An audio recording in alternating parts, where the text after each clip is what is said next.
Hey, welcome to Wednesday Wisdom for this week. We're at the beginning of a new year, so I suppose many of us go through the ritual of making New Year's resolutions. I found an article in the paper, 100 things you can do to improve your life in small ways. So those are the sorts of things, they're like clickbait, and I started reading through it, and it was pretty dreary. It was things like sharpen the knives in your kitchen. When you go to a party, bring ice. They always need it. Usual things like that. Take a nap. There were 100 suggestions, and none of them were anything to do with your relationship with God. So you got all these little things you can do to improve your life, maybe. But the most important thing we do is improve our spiritual life and our relationship with God. So I thought of a couple. 100's too many to remember, but maybe 2 or 3. How about this year, 2022, keep holy the Sabbath day. Make it a day of rest and a day of worship. How about that?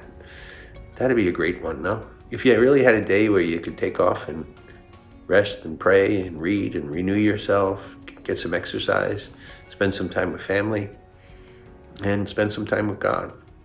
What a great resolution. Your life will be better in 2023 if you do that now.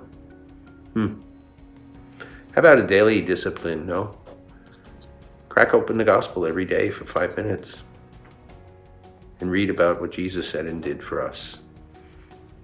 By the end of the year, you'll have a great relationship with Jesus. You'll know him, who he is. You'll know how he thinks. You'll know what he says. You know what he does. You'll know how he made decisions and choices. You'll see how he used to go and pray before he had anything important to do.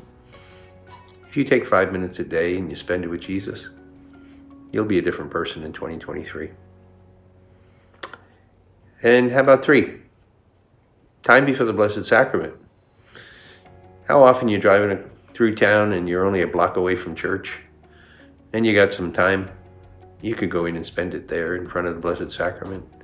Be alone there in the church, alone with God.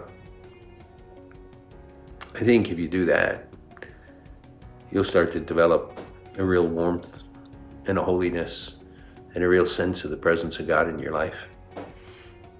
And that'll get you through all the problems that you're going to face. So maybe just those 3 things this year. You don't have to worry about 100 things like sharpening knives or bringing ice to parties. Just do those 3 things.